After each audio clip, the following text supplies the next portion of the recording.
My parents abandoned me at a train station as a prank. Let's see how she gets home. I never returned. 20 years later, they discovered me. This morning, 29 missed calls. You know, sometimes a single phone call can absolutely shatter the carefully constructed piece you've spent a lifetime building. This morning, when my phone screamed with 29 missed calls from an unknown number, it didn't just ring, it screamed. And it dragged me straight back to the most terrifying, gut-wrenching moment of my childhood. A moment that made me wonder if I was even worthy of love. Because they found me. And let me tell you, that call ripped open wounds I thought had long healed. I'm Megan Miller, a 32-year-old graphic designer in Chicago, but for a long time, I was Jennifer Taylor. Growing up in Ridgeview, Pennsylvania, was like living in two completely different worlds. To outsiders, we were the perfect American family. Frank and Karen Taylor, successful small business owners with their 2 children, Ethan and me. But behind closed doors, our home was an absolute minefield, a place of unpredictable cruelty. My dad, Frank, owned the biggest hardware store in town. Everyone knew him for his booming laugh, his generous donations. My mom, Karen, ran a bakery famous for her prize-winning apple pies. They were the ideal couple, to everyone else. The Frank and Karen I knew? They were entirely different people. The moment Dad stepped through our front door, that friendly demeanor would vanish. His drinking started around dinner time, escalating all evening. A bad day at the store meant we walked on eggshells at home. And Mom? She didn't protect us. She became his most loyal enabler, always making excuses. Your father works so hard for this family, she'd say, or he just needs to blow off some steam. Their parenting philosophy revolved around what they called tough love. But it wasn't tough love. It was cruelty disguised as discipline. It was emotional abuse. I was 7 when they left me at a grocery store for over an hour because I asked for candy. Maybe now you'll learn not to be so greedy. Mom had sneered when they finally returned, finding me in tears by customer service. The manager was about to call the police. My older brother, Ethan, years my senior, had it differently. He was the golden child. Star quarterback, straight-A student, Dad's fishing buddy. While I got criticized for a 97% on a math test, what happened to the other 3%? Ethan was praised for A+. I was the family scapegoat. If anything went wrong, it was my fault. Dinner was cold? I must have distracted Mom. Dad had a bad day at work? Probably because he was up late helping me with homework. The psychological burden was crushing for a child. My 11th birthday especially stands out. Mom had promised a small party with a few friends. I was so excited, I even helped her bake cupcakes the night before. On my birthday morning, they told me we were going to the local amusement park instead. I was disappointed, but I tried not to show it.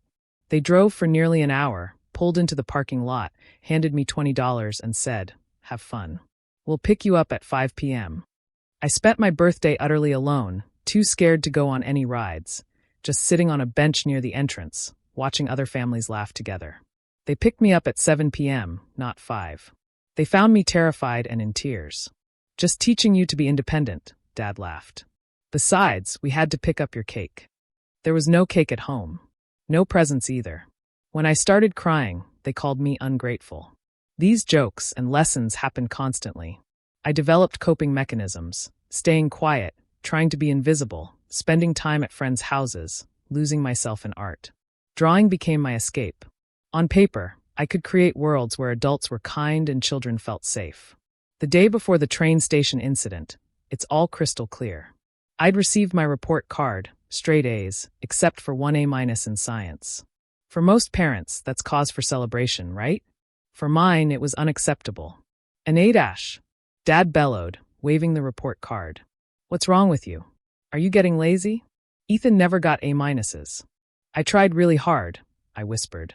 "Clearly not hard enough," Mom added. "We're not raising mediocre children." That night, I overheard them in the kitchen. "She needs to learn that life doesn't hand you anything," Dad said. "She's too soft, too sensitive. Maybe she needs a real lesson." Mom agreed. Something she won't forget.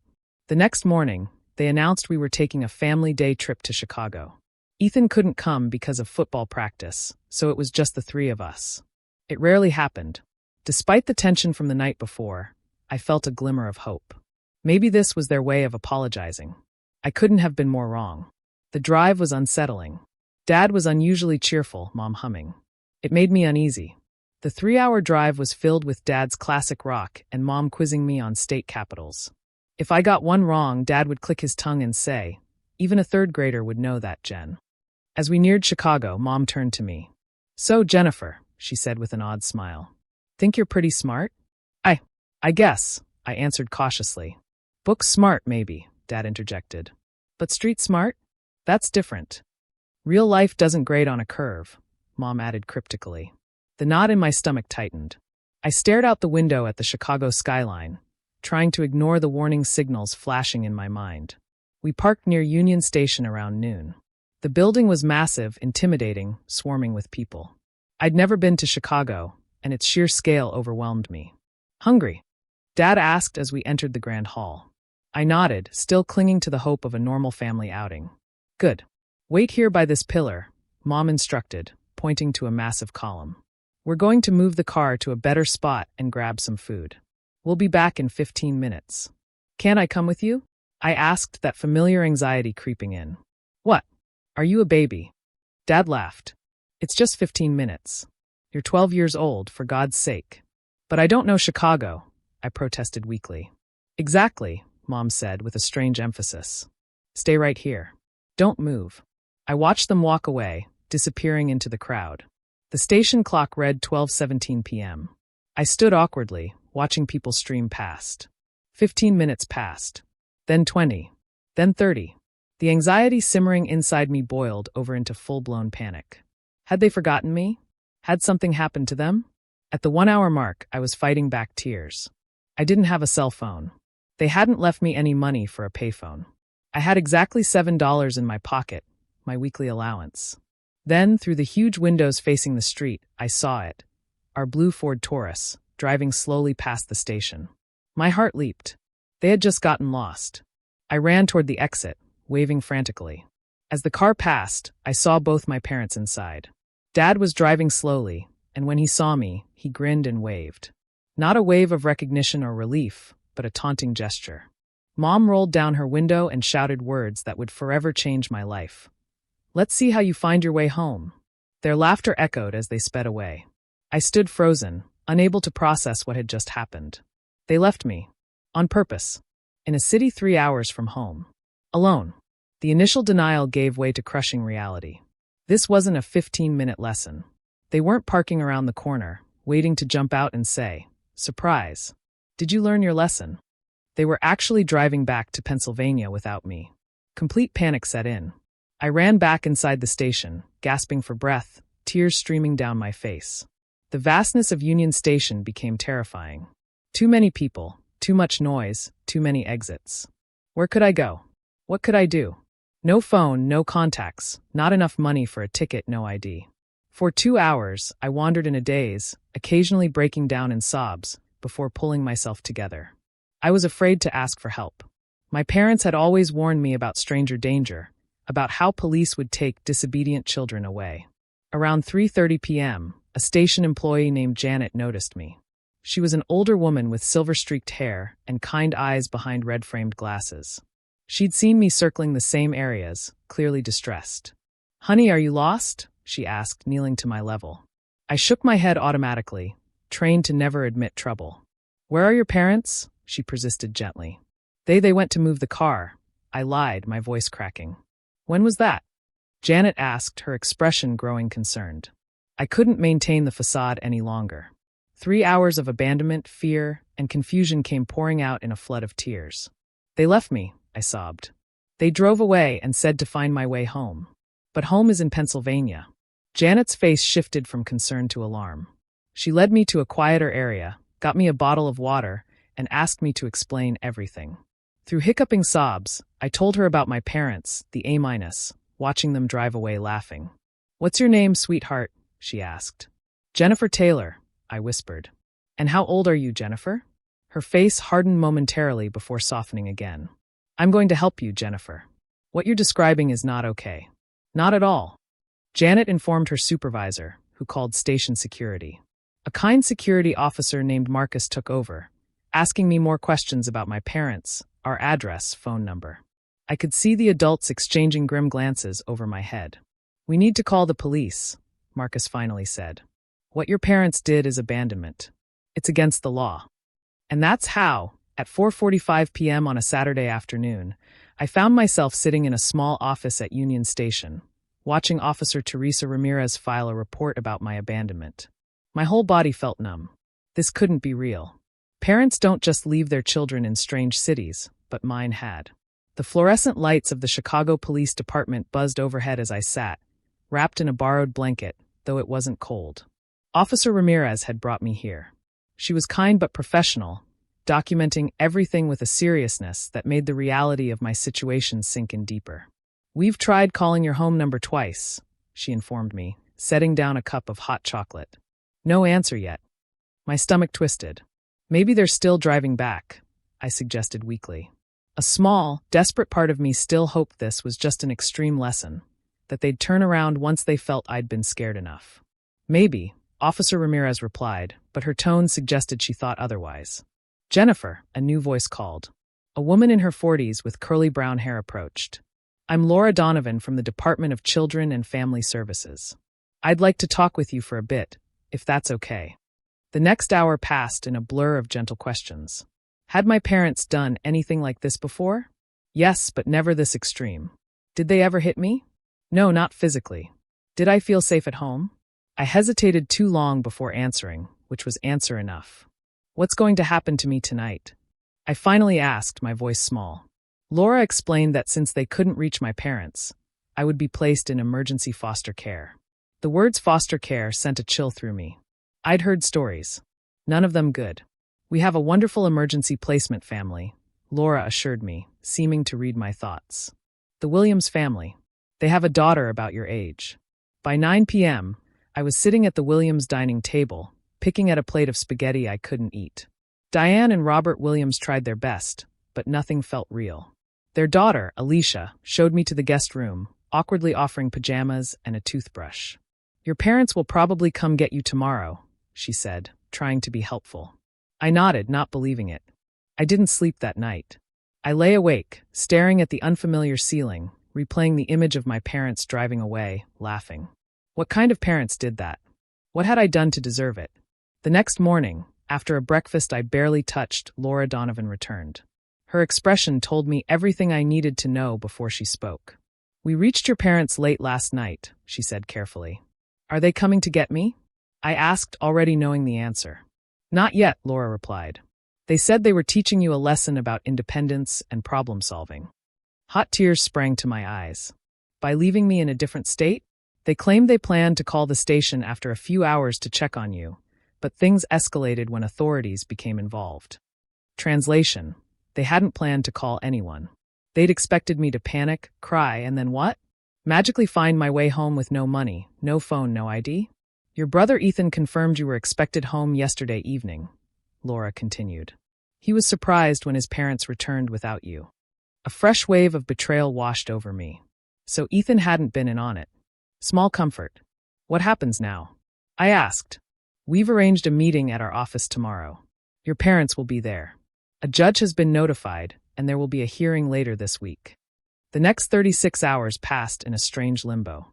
The Williams family was kind, but I felt like a ghost. The meeting at the DCFS office was set for 2 p.m. Monday. Laura drove me to a government building downtown, explaining what would happen. You don't have to speak to your parents if you don't want to, she assured me. I'll be with you the whole time. We entered a conference room. Already seated were Laura's supervisor and a family court liaison. 5 minutes later, the door opened. My parents walked in, looking nothing like the confident, laughing people who had driven away. Dad's face was haggard. Mom's eyes were red-rimmed. Behind them came a man in a suit, their attorney. Jennifer, Mom said, stepping toward me. I flinched back involuntarily. Please take your seats, Laura's supervisor instructed firmly. What followed was the most surreal conversation of my young life. My parents, guided by their attorney, presented their version of events. They were concerned about my lack of self-reliance. The train station was a controlled life lesson. They had circled back after 20 minutes to check on me from a distance, but couldn't find me. They assumed I'd figured out how to call home or get help, demonstrating the resourcefulness they wanted to encourage. They drove home expecting to find a message from me, perhaps from a police station, showing I had risen to the challenge. We were teaching her independence, Dad insisted. Kids today are too coddled. By abandoning your 12-year-old daughter in a city 3 hours from home with no money, no phone, and no ID? Laura's supervisor asked, incredulously. She's exaggerating how little money she had, Mom said dismissively. And there are phones everywhere. She could have called collect. I sat in stunned silence. They weren't sorry. They truly believed they had done nothing wrong. The meeting continued with discussions of child welfare laws, potential charges. Through it all, my parents maintained their position. This was a parenting choice, perhaps extreme, but with good intentions. When finally asked if I wanted to return home with them, I found my voice. No, I said firmly, surprising even myself. I don't want to go back. The shock on their faces might have been satisfying under different circumstances. Don't be ridiculous. Dad sputtered. Of course you're coming home. That's not your decision right now, Mr. Taylor, the court liaison explained. Given the circumstances, Jennifer will remain in temporary custody while the court evaluates the situation. As the meeting concluded, Mom tried once more to approach me. Jennifer, honey, you're overreacting. We were just trying to teach you. To abandon people who trust you. I interrupted, tears streaming. That's what I learned. I was escorted from the room, my parents' protests fading behind me. In that moment, I knew I would never see our house in Ridgeview as home again. The next few weeks passed in a blur of court hearings, interviews, therapy.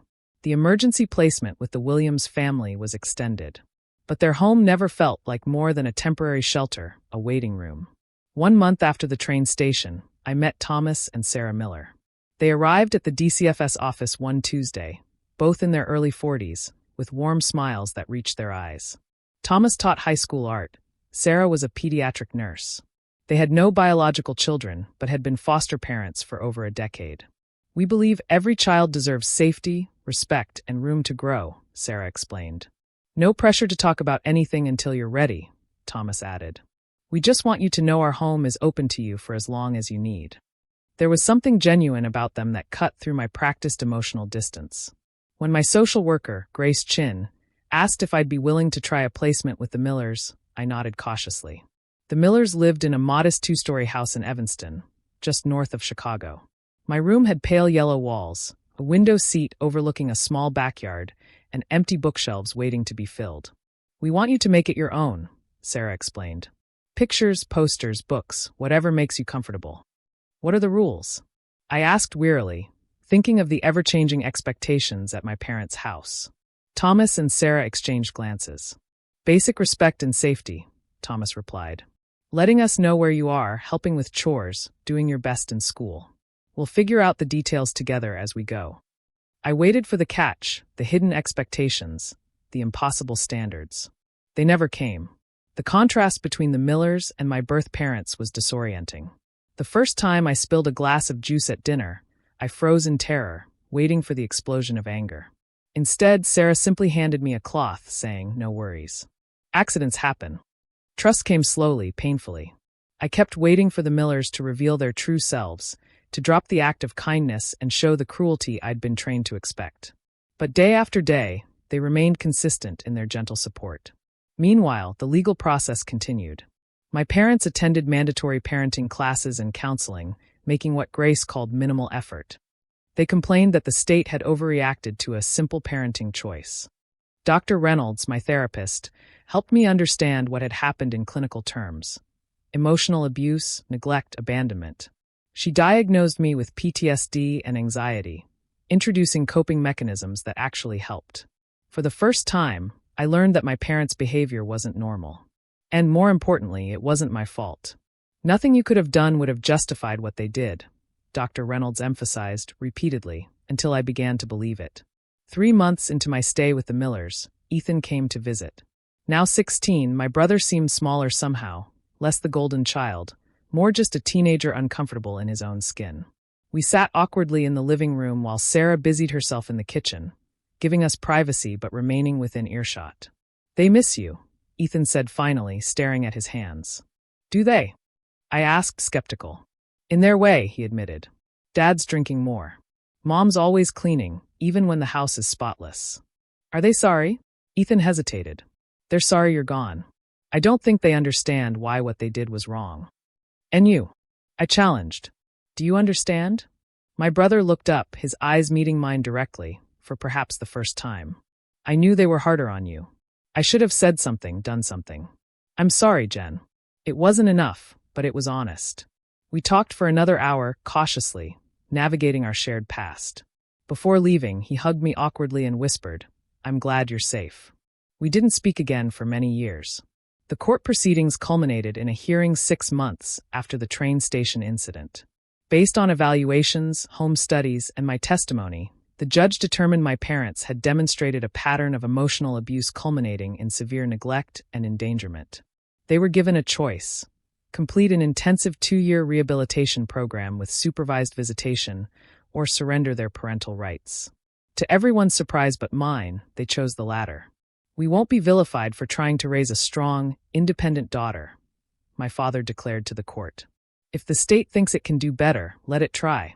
And just like that, with a stroke of a pen, Frank and Karen Taylor were no longer legally my parents. 3 months later, on my 13th birthday, Thomas and Sarah Miller asked if I would like them to adopt me. By then, I had begun to believe in the permanence of their care, the consistency of their love. "Yes," I answered without hesitation. The adoption was finalized shortly before my 15th birthday. As part of the process, I requested a legal name change, from Jennifer Taylor to Megan Miller. A new name for my new life. "You'll always be whoever you want to be in our home," Sarah assured me when I nervously proposed the change. "We just feel lucky to be part of your journey." Art became my salvation. Thomas recognized my talent and nurtured it. The sketchbooks I filled became a visual diary of my healing, starting with dark, fragmented images that gradually gave way to color, form, and eventually hope. High school brought new challenges. Trust issues don't disappear overnight, but slowly I built connections with a small group of fellow art students. With Thomas and Sarah's encouragement, I set my sights on the School of the Art Institute of Chicago. "Wherever you want to go, we'll help you get there," Thomas promised. The acceptance letter arrived my senior year. Sarah cried tears of joy. Thomas insisted on framing it.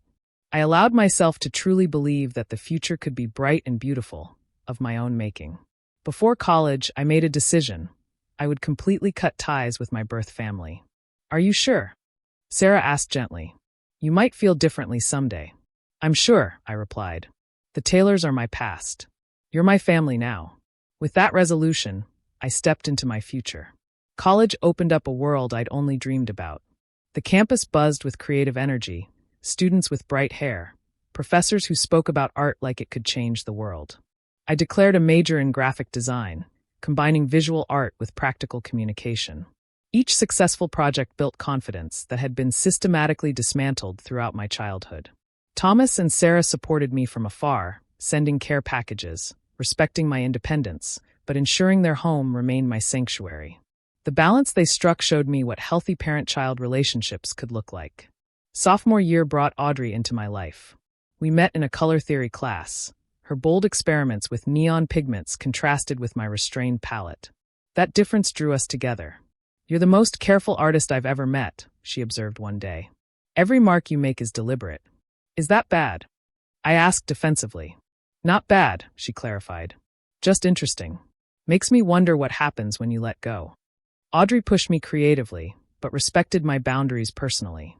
When I finally shared snippets of my past with her, she listened without pity or horror, then simply said, "They really screwed up losing someone like you." It was Audrey who convinced me to try dating. "You don't have to trust everyone," she reasoned. "But maybe try trusting someone."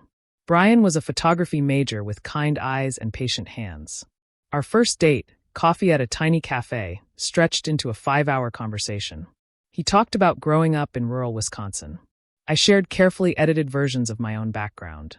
"My birth parents weren't good people," I explained vaguely. "I was adopted as a teenager." "Family is complicated," he replied simply. "I'm more interested in who you are now than where you came from." Our relationship developed slowly. Brian never pushed. The first time he reached for my hand and I flinched away, he simply nodded and continued our conversation. The next time, I was ready. Dr. Reynolds had prepared me for the challenges of adult relationships after childhood trauma. "Trust issues don't just affect romantic partnerships," she'd explained. "They color every human connection." The key is awareness, recognizing when your reactions stem from past wounds rather than present realities. This awareness helped when Brian and I hit our first serious conflict 8 months into dating.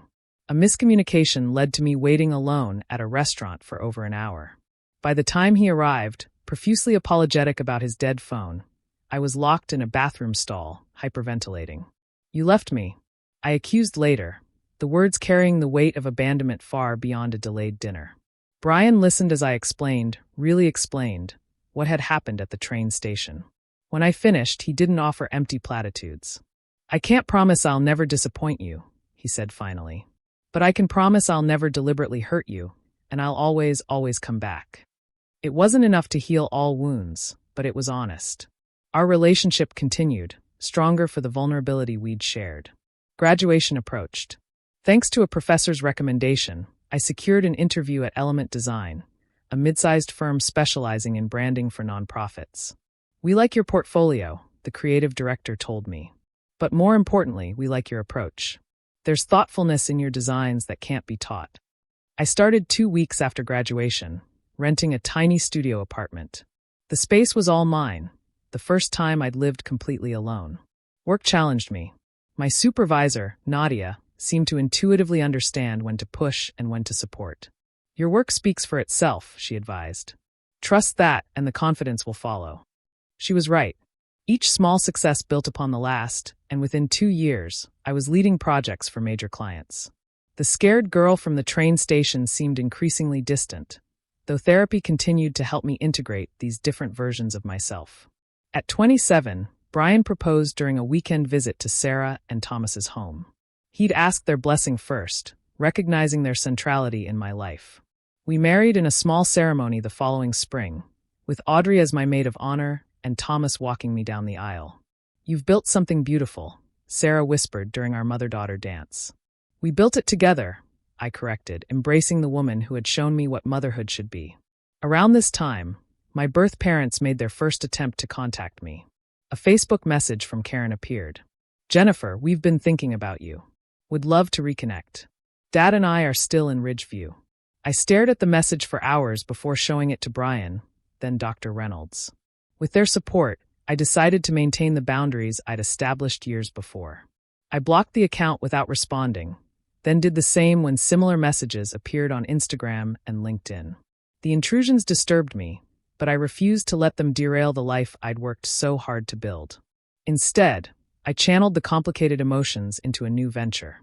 In 2008, I left Element Design to start my own studio, focusing on branding for organizations supporting children and families in crisis. Miller Creative became my professional identity, a name that represented not just my work, but the family who had saved me. The business grew steadily. Brian supported my entrepreneurial leap completely. We discussed children, but agreed to revisit the question after the business was established. The thought of parenthood still triggered complex emotions, fears of inadvertently reproducing patterns. "You're not them," Dr. Reynolds reminded me during a difficult session. "The very fact that you're concerned about this shows how different you are." Our apartment eventually gave way to a small house. The day we moved in, Brian surprised me with a rescue dog, a gentle one-eyed mutt named Scout, who had his own history of abandonment. "Thought you two might understand each other," Brian explained. He was right. Scout and I bonded immediately. With each passing year, the life I'd built felt increasingly solid. My business thrived, my marriage deepened, and my relationship with Thomas and Sarah evolved into the adult parent-child dynamic I'd never expected. I had created a stable, healthy existence despite, or perhaps because of, the trauma that had shaped me. The memories remained, but their power diminished with each conscious choice to live differently than I had been raised. Until this morning, when my phone lit up with 29 missed calls. The carefully constructed walls between past and present began to crumble. I stared at my phone in disbelief. The Pennsylvania area code glared at me, a digital intrusion from a past I'd worked so hard to leave behind. My finger hovered over the voicemail icon, heart pounding. Scout sensed my distress, pressing his warm body against my legs. The morning sunlight streamed through the kitchen windows, illuminating an ordinary breakfast scene, now transformed. I pressed play, holding my breath. "Jennifer or Megan?" "I guess it's Megan now." A male voice, older but instantly recognizable. Ethan, it's your brother. I know it's been years and you probably don't want to hear from any of us, but Dad had a heart attack last night. It's bad. The doctors aren't sure if he'll make it. I thought you should know. My number is. I disconnected before the message finished, hands shaking so badly I dropped the phone. Scout whined, nudging my palm with his nose. I'm okay, I whispered, more to myself than to him. I'm okay. But I wasn't. My carefully constructed compartmentalization was crumbling. Within minutes, other notifications appeared. An email from an address I didn't recognize, subject line. Your father, please read. A Facebook message request that simply read, Jennifer, it's Mom. Please call. It's urgent. 20 years of silence and now this barrage? Why now? What did they want from me? The panic attack hit without warning. My chest tightened, breathing became shallow, the kitchen walls seemed to close in. I hadn't experienced one this severe in years. Fumbling for my phone, I called Dr. Reynolds' office, grateful when she agreed to see me within the hour. Your reaction is completely normal, she assured me in her familiar office. This is a significant trigger, connecting to your core trauma. I don't understand why I'm so affected, I admitted. I made peace with cutting them off years ago. Did you? She asked gently. Or did you build a life around the absence of that peace? The question hit harder than I expected. Had I truly processed my childhood, or just successfully avoided confronting its deepest wounds? What do I do? I asked finally. That depends on what you want, Dr. Reynolds replied. There's no right answer here, Megan. You can maintain the boundaries you've established, which would be entirely valid. Or you can engage on your own terms. If there's something you need from this interaction, what would I possibly need from them? Only you can answer that. Closure. Answers. The opportunity to speak your truth. Or perhaps confirmation that your decision to leave was the right one. I left the session with more questions than answers, but also with grounding techniques to manage the anxiety threatening to overwhelm me. Back home, I called the two people who had earned the right to advise me on family matters. Sarah answered on the second ring. Megan, what a lovely surprise. The moment I heard her voice, I broke down again. Through tears, I explained the situation. Oh, sweetheart, she said when I finished. What can we do? Tell me what to do. I pleaded. You know we can't do that, she replied gently. But I can tell you that whatever you decide, Thomas and I support you completely. Your relationship, or lack thereof, with your birth family doesn't change anything between us. After hanging up, I called Audrey, who offered to come over immediately. Within an hour, she was at my kitchen table, pouring wine despite the early hour. Okay, let's think this through, she said pragmatically. What's the worst that could happen if you respond? They could try to pull me back into their dysfunction, make me feel responsible, dismiss everything they did, re-traumatize me. And what's the worst that could happen if you don't respond? I considered this carefully. I might always wonder. Maybe regret not having said what I needed to say. So the question isn't really about them, Audrey observed. It's about what you need.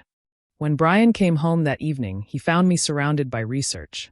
Printouts about heart attacks, treatment protocols, recovery rates.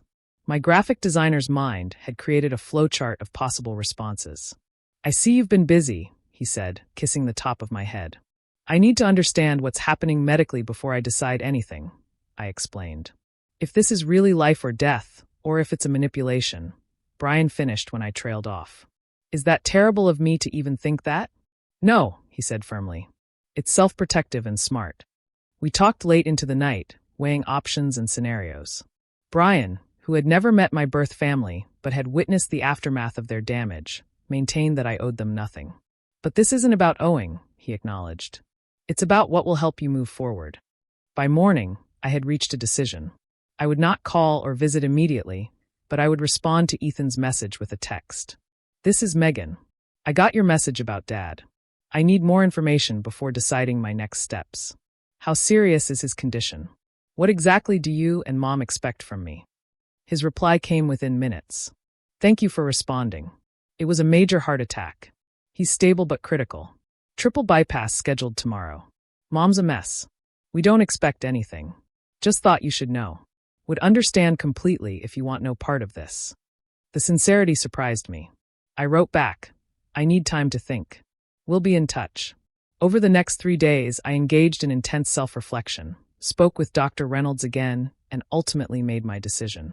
I would meet with Ethan and only Ethan at a neutral location to get a clearer picture before considering any contact with my parents. We arranged to meet at a coffee shop halfway between our locations. Seeing my brother after 20 years was surreal. The teenager I remembered was now a middle-aged man with thinning hair and glasses, dressed in a rumpled button-down shirt. "Megan," he said, standing awkwardly as I approached. "Thank you for coming." I nodded, not quite ready for pleasantries. "You look great," he offered. "Really great." "Tell me about Dad," I said, getting straight to the point. Ethan sighed, seeming relieved to focus on facts rather than emotions. Triple bypass was successful, but there were complications. He's still in ICU. Doctors are cautiously optimistic, but at 68 with his history. What history? High blood pressure, high cholesterol, still drinks too much, Ethan explained. He retired 5 years ago when his heart problems started. Sold the hardware store. I absorbed this, trying to reconcile the larger-than-life figure from my childhood with this aging, failing man. And Mom. Falling apart. Basically, they've been married 45 years. For better or worse, they're completely dependent on each other. Are you close to them? I asked, genuinely curious about the life that had continued in my absence. Ethan hesitated. Yes and no. I live about an hour away, see them monthly. Nancy, my wife, isn't their biggest fan, so we keep some distance. Why not? Another hesitation. After you left, things changed. Or maybe I just started seeing more clearly. They never really took responsibility for what happened with you. There were a lot of stories they told to themselves, to family, to everyone. But over time, especially after having my own kids, I couldn't keep pretending. What did they tell people about me? I asked, both dreading and needing to know. At first, that you were staying with friends in Chicago for school opportunities. Later, that you'd become rebellious and cut contact despite their best efforts. Most people believed them. They were good at presenting themselves as victims. The familiar anger rose in my chest. And you let them? Yes, he admitted quietly. For years I did. I was 18, heading to college. It was easier to accept their version than confront what really happened. I'm not proud of that. His honesty disarmed me slightly.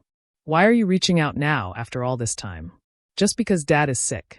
Partly, Ethan acknowledged. But also because my daughter, Emma, is 12 now. The age you were when it happened. Watching her grow up has made everything so much clearer. The thought of anyone doing to her what they did to you. He shook his head, unable to finish. We talked for nearly 2 hours. Ethan filled in the 20-year gap, telling me about his life as an accountant, his wife Nancy, their 2 children. He answered my questions about our parents with painful honesty, neither defending their actions nor exaggerating their faults. Have they ever expressed genuine remorse? I asked finally, not regret that I left, but actual understanding of what they did wrong? In moments, Ethan replied. Dad has said things when drinking that he went too far, that he wishes things had been different. Mom still struggles more with taking responsibility, but they've both asked about you over the years. They keep a photo of you, your high school photo from before, on their mantle. The image disturbed me, my younger self, preserved in their home like a memorial, while the person I'd become remained unknown to them. Would you consider visiting Dad in the hospital? Ethan asked eventually. You wouldn't have to talk to him if he's awake, and I can make sure Mom isn't there if you prefer. I considered the request carefully. I need to think about it. Of course, he nodded. And Megan, whatever you decide is okay. You don't owe any of us anything. As we parted, Ethan hesitantly offered his hand. I took it briefly. This physical connection to my past, both strange and significant. That night, I discussed everything with Brian, who supported my inclination to see my father while maintaining strict boundaries. Just remember, he cautioned, you're not that powerless 12-year-old anymore. You're visiting on your terms. You can leave anytime. The next morning, I called Dr. Reynolds and asked if she would accompany me to the hospital, not as my therapist specifically, but as a support person who understood the complexity of the situation. She agreed immediately. This is an opportunity to engage with your past from a position of strength, she observed. But only if that's what you truly want. I thought about the scared girl at Union Station, the years of healing, the life I'd built, and the parents who had chosen to abandon me. Then I thought about the man in the hospital bed, facing his own mortality. Yes, I said finally. I think I need to do this. Not for them, but for me. The hospital corridor seemed endless as Dr. Reynolds and I walked toward the cardiac ICU. Each step required conscious effort, my body seemingly trying to protect me by refusing to move forward. The antiseptic smell, the hushed voices, the urgent beeping, everything heightened my already overwhelming anxiety. "We can take a break," Dr. Reynolds offered, noticing my shallow breathing. I shook my head. If I stop, I might not start again. Ethan waited at the ICU entrance, relief visible on his face when he saw us. "Thank you for coming," he said quietly. "Dad's awake but tired from physical therapy. Mom's at the cafeteria. I made sure to schedule this when she'd be away, as you requested." "And she agreed to that?" I asked skeptically. "Not exactly," Ethan admitted. "I told her I needed time alone with Dad to discuss insurance matters." His discomfort with the deception was obvious. I introduced Dr. Reynolds simply as a friend, and Ethan didn't question her presence. As we approached my father's room, Ethan touched my arm lightly. "Just so you're prepared, he looks different. Older, obviously, and the surgery." I nodded, bracing myself. Nothing could have fully prepared me for the sight of Frank Taylor. Once so imposing in my childhood memories, now diminished in a hospital bed, surrounded by monitoring equipment. Tubes and wires connected to his pale body, a nasal cannula delivering oxygen. His chest was covered by a hospital gown, but clearly bandaged beneath. His eyes were closed when we entered, but they fluttered open at the sound of footsteps. For a moment, there was no recognition in his gaze as he looked at me. Then his eyes widened, lips parting in shock. "Jennifer," he whispered, voice raspy. "It's Megan now," I corrected automatically. "Megan," he repeated, as if testing the unfamiliar name. "You came?" I remained near the doorway, unable to approach closer. "Yes." The silence stretched between us. 20 years of absence compressed into the small space of his hospital room.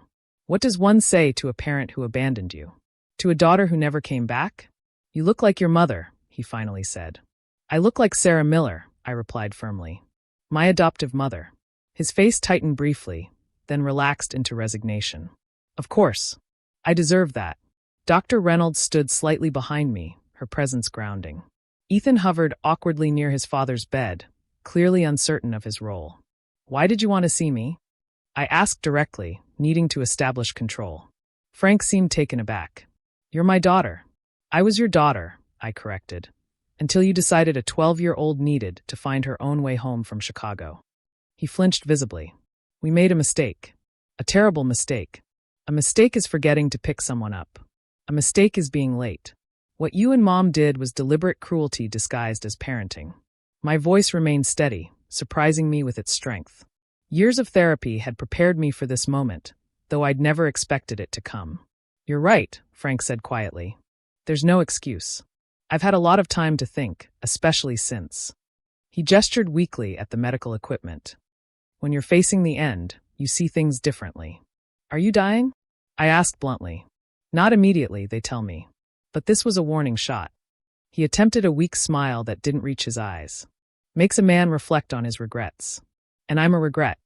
What we did to you is my biggest regret," he clarified. "Not you. Never you." It was the closest thing to an apology I'd heard from either parent, but it felt insufficient against the magnitude of their actions and the years of trauma that followed. The conversation was interrupted by a commotion at the door. Karen Taylor stood frozen in the entrance, coffee cup in hand, staring at me as if seeing a ghost. "Jennifer," she breathed. "It's Megan," Ethan corrected quickly. I turned to face the woman who had given birth to me, then laughingly abandoned me. At 65, she was still carefully put together, colored hair, applied makeup, tailored clothes despite the hospital setting. Only her eyes betrayed her age and the stress of her husband's condition. "I told you I'd arrange a different time," Ethan said apologetically to me. "It's fine," I replied, though it wasn't. Having both parents present at once hadn't been part of my carefully constructed plan.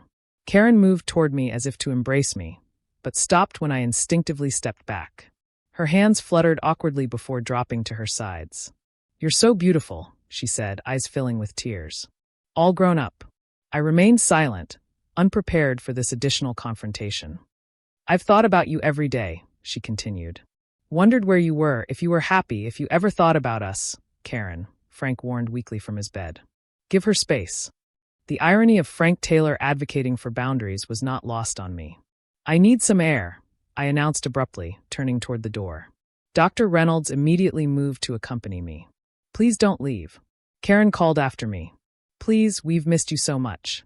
I paused in the doorway, turning back to face both my birth parents. You missed me?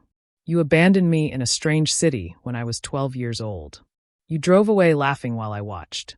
You surrendered your parental rights rather than admit what you did was wrong. And now, 20 years later, you want to talk about missing me. The words poured out, years of unexpressed anger finally finding voice. Karen flinched as if physically struck. We were terrible parents, she admitted, tears now flowing freely. We didn't know how to love you properly. That's not an excuse, I replied. Millions of people figure out how to parent without abandoning their children. You're right, Frank interjected from his bed. There is no excuse. We failed you completely. The simple acknowledgement, devoid of justification, momentarily disarmed me. This was what I had needed to hear 20 years ago. Not explanations or defenses, but simple accountability. I didn't come here for apologies, I said finally. I came to see for myself that the people who had such power over me are just that, people. Flawed, aging, ordinary people who made unforgivable choices. Is there any chance? Karen began. No, I interrupted. There's no chance of reconciliation, if that's what you're asking. That opportunity ended the moment you drove away from Union Station. What I can offer is closure for all of us. I looked directly at Frank in his hospital bed. I hope you recover fully from your surgery. I don't wish either of you ill, but I need you to understand that I am not Jennifer Taylor anymore. I haven't been for 20 years. I'm Megan Miller. I have wonderful adoptive parents, a loving husband, a successful career, and a life built far away from the damage you caused. My voice remained steady as I continued. I don't hate you anymore. That's taken years of work. But I don't forgive you either, and I don't want you in my life. Any contact should go through Ethan first, and I reserve the right to ignore it completely. The finality of my statement hung in the air. Karen sobbed quietly while Frank closed his eyes, a single tear tracking down his weathered cheek. We understand, he said finally. Dr. Reynolds and I left shortly after, the confrontation having exhausted me emotionally. In the hospital parking lot, I stopped and took a deep breath of fresh air, feeling lighter than I had in years. You did beautifully, Dr. Reynolds observed. How are you feeling? Like I finally got to be the adult in the room with them, I replied. Like I took back some of the power they had over me for so long. Over the next few days, I processed the hospital encounter through additional therapy sessions and long conversations with Brian, Sarah, and Thomas. The experience had been draining, but ultimately empowering. I had faced my abusers on my terms and walked away intact. Ethan texted updates about our father's recovery, which I appreciated, but didn't feel compelled to act upon. I made it clear that while I was open to maintaining minimal contact with my brother, my boundaries regarding our parents remained firm. 1 week after the hospital visit, I sat at my desk, deleting the numerous contact attempts from my birth parents that had accumulated since our meeting. Karen had sent daily emails despite my clear statement about boundaries. Frank had tried calling twice. I blocked their numbers and email addresses without reading the messages, then called Sarah. I just wanted to say thank you, I told her when she answered, for everything. For showing me what parents should be. Oh, sweetheart, she replied warmly. You've given us far more than we could ever give you. That evening, Brian and I took Scout for a long walk through our neighborhood. The summer air was warm, fireflies beginning to appear in the gathering dusk. Scout trotted happily ahead, his one good eye bright with canine contentment. What are you thinking about? Brian asked, squeezing my hand. How sometimes the family you're born into isn't the family you're meant to have, I replied. And how grateful I am that I found mine. The path forward wouldn't always be smooth. Trauma leaves lasting imprints, and healing isn't linear. But for perhaps the first time, I felt truly free of the shadow my birth parents had cast over my life. I had confronted them not as the frightened child they had abandoned, but as the strong, successful woman I had become despite them. The 12-year-old girl left alone at Union Station had found her way home after all. Not to the place she had come from, but to the life and family she had chosen for herself. Have you ever had to set boundaries with family members who hurt you? What helped you heal from childhood trauma? Tell me what you think. I really want to know.